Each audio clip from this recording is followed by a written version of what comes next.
welcome to Talk a Good Game, and tonight is the preview for West Ham United against Stoke City, and what a weekend it could be, not only for West Ham but for Hammers Chat.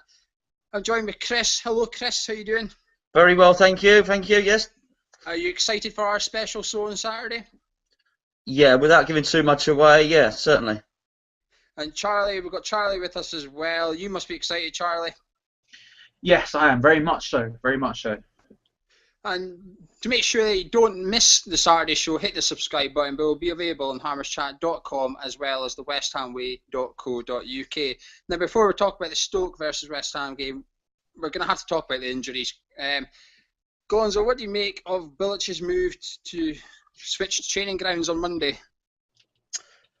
Well, it's clearly a snapshot decision that has been. I think we were scheduled to go there at the start of the next season. So for him to bring it forward so early obviously indicates just how radically he's thinking about it, and also just how bad the Chadwell Heath training ground must be.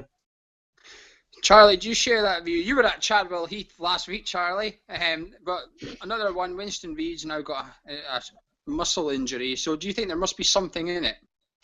There must be. I mean, I didn't come away injured from it, but there must be. I mean, for years they've been speaking about it. For years, I remember Alan Kirbishley going on about it a few years ago, and I mean, it's always been something everyone's known that we just get injuries from that place, and it's always said the same. And I don't know why it's taken him this long to move, but hey, at least something's come out of this ridiculous run of injuries we've had over the last 2 weeks or so. Yeah, well, let's hope Rush Green is ready. You can read Matthew Etherington's article on the westhamway.co.uk where he covers this topic as well and gives an insight from a player's perspective as to why Chadwell Heath is just not suitable for West Ham United. Let's talk about our opposition, Stoke City. Gonzo, what's your opinion on Stoke? They've really changed the whole ethos of the club. Pulis had them playing in a certain way, sort of going back to Rory Delap launching long throw-ins and Crouch heading them in. They've now brought in really skillful players. They seem to have that sort of underbelly of Barcelona's squad. They seem to have harvested players from them. So you've got Bojan, who was originally from Arsenal. They've got, I think his name's Alapay, and of course they've brought in Shaqiri as well, who looks like a real player, and Nautovic is playing well. They've sort of metamorphosized from a bully boy team into a team that plays football on a deck. They're going to be a big threat. Charlie, we usually Stoke are quite similar to us in a way, in the way that we've had to change our style. As Gonzo said there, they had Pulis, we had Allardyce. They've now got Hughes, and they're trying to play a bit more exciting. I think we've introduced the flair kind of players that Stoke have. Would you agree with that? Yeah. Stoke have always been a team who've spent a lot of money. Like a few seasons ago, I remember they were like the third highest spenders or something crazy like that. They spend a deceptively large amount of money. And so, in a way, it's been maybe even slightly easy for them to change styles because all they needed was that attacking flair, and they already had a really strong core behind it. But I mean, last week at Man City, they ripped them apart. Man City didn't know what to do, and you could easily say it was just Vincent Kompany's missing, but they really were good. And it is a very similar situation, but they've done very, very well, and it's going to be a very difficult game. Yeah, well, I wrote a bit for Betway this week on my opinions on West Ham and Stoke, and so did the Stoke City fans, so you can check that out on the Betway blog and website, and it's also on hammerschat.com forum. If you just go on there and you'll find a link to it. Gonzo, Stoke have got the best defence in the league. Does that worry you, especially with our injuries? Shawcross tying up Andy Carroll worries me. I'll tell you what worries me even more, though, is with our load of injuries, they've got an absolute hatchet man in Charlie Adam, and I'm working under the assumption that he's going to play, and he's terrible. I'm just worried. We've just got Alex Song back. You know, who's he going to do? Who's he going to cripple? We can't afford any more, that's for sure. But yeah, they've got a very good defence, and they still have a little bit of that mean streak remaining that was sort of instilled under the Pulis years. Charlie, we have not won in 5 games now. Are you concerned? I guess to a point, yes, but not maybe as concerned as I should be. I think it's difficult to say because it's been a very bad run and we've had a lot of sort of injuries and whatnot, changing formations. I I don't know whether I'm concerned or not. We have the ability to win, and I think even with the amount of attacking players we've got out, I still think we can actually beat Stoke. But it's too early to say. It's so difficult because we don't really know what this squad is like without Payet and not Valencia, sorry, Lanzini and stuff. And so really what we've got now is just Allardyce's squad from last year.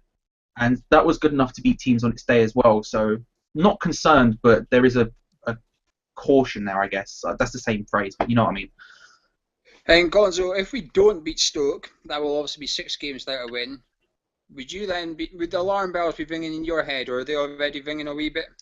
No, I'm seeing parallels actually. Start of last season, Sam Allardyce and Andy Carroll and Kevin Nolan out. So he was forced to play a team he'd never usually play. Had Sacco and Valencia up front, and he actually managed to put his favourite winger, Stuart Downing, into the middle. He was so good he earned an England recall. It forced a system. I can see a similar thing happening. I was at the game up at Man United. We had a solid 3 in Kouyaté, Song and Noble. And what I think may well happen is he's going to be forced now to play Antonio, and he's probably Valencia's possibly back this weekend. We may well find ourselves, just through lack of choice, of actually having a team that is very, very solid in the middle with 3 sort of active central midfielders and a lot of pace on the counter-attack. I think we've got a team that's good enough to win games. Of course, we'll miss Payet and the likes, but I'm not worried yet, no.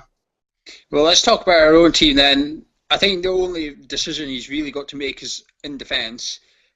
Reed's out, so I think we all agreed that we would probably have started the same defence as started at Man U, but now Reed's missing. Charlie, what do you do? I think you've got 3 options here. You either take Tompkins in at the centre back and put Jenkinson right back, or you either replace Reed with Collins or the young lad Reece Oxford. What would Charlie do? I think I'd probably bring in Oxford, to be honest.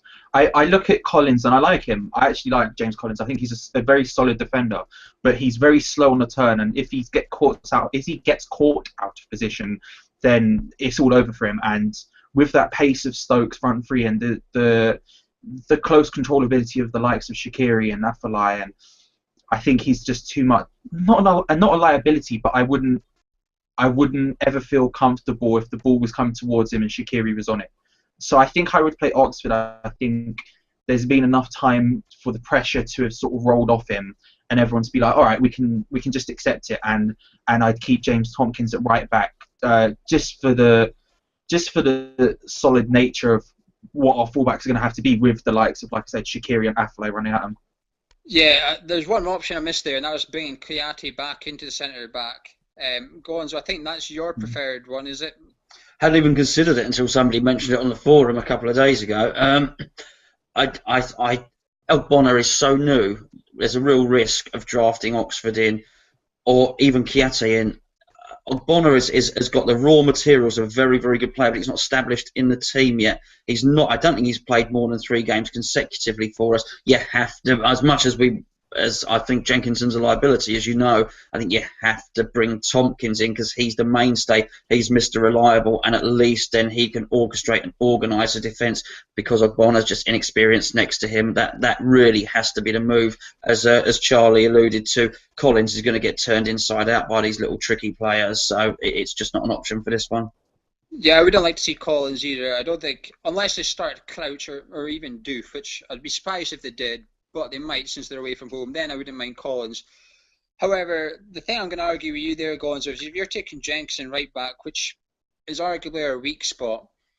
Last week against Man City, Stoke wingers were coming inside, and their only 2 goals came from Arnautovic coming inside Sagna, and the ball from Shaqiri was just inch perfect. Do you not worry that they're going to target Jenkinson, who has been a bit of a liability this season? Yeah, I would worry, but we're not in a position of choice. As you said, we'd all have played that same Manchester United defence, the team that played there. So, yeah, I do worry. But I just think perhaps Jenkinson is less of a risk than having Bonner extremely inexperienced next to Oxford. Or so. I think that is a bigger risk that actually won't be worrying about what's happening in the wings. There'll be people just steaming straight down the middle. So the one thing on Jenkinson's side is he is quick. So, you know. Charlie, would you let the rest of the 6 pick themselves with as Gonzo's mentioned, we've got Son, Noble, Kouyaté, then Zarate, Antonio and Carroll with Valencia on the bench, which was reported on the westhamway.co.uk as early as Monday this week, actually. Does them 6 pick themselves for you? I think they do, yeah, and I think you have to start with Carroll.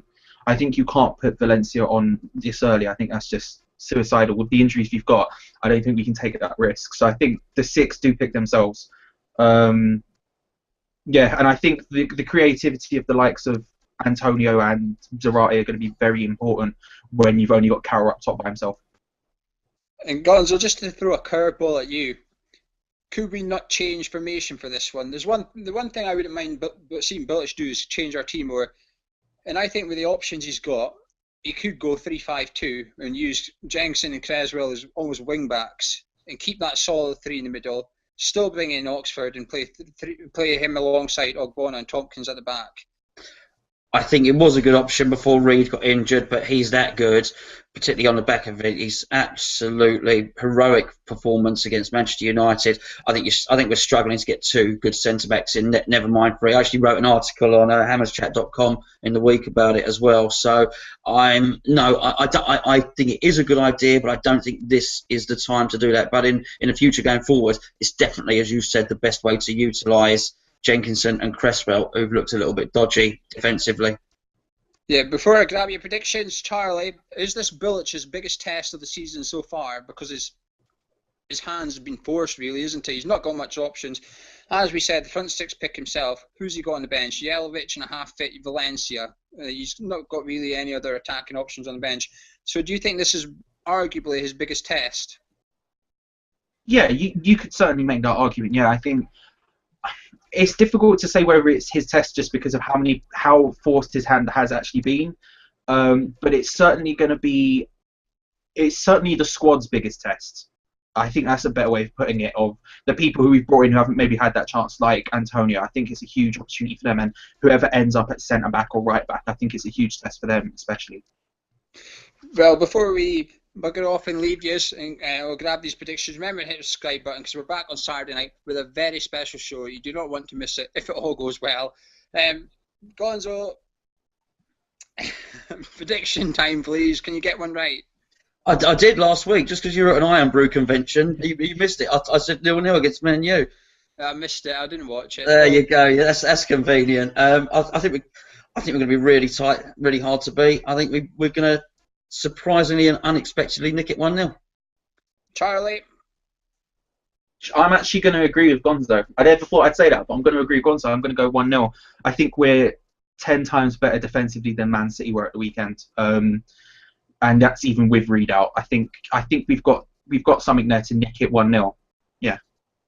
I think I'm going 1-0 as well, but I'm going 1-0 Stoke. I just think defensively they're so solid, and our strength is Andy Carroll. I think Shawcross will be relishing that challenge. I think I'm not saying he'll cope, but I think he's going to do just as good as any other defender in the league would against Andy. But I hope you two are right. I hope I'm wrong. But remember and join us on Saturday night for our special show. Charlie, thank you for popping on. You're very welcome. Thank you very much. Gonzo, thank you. A pleasure. And I've been Gio. We've been from hammerschat.com. Good night.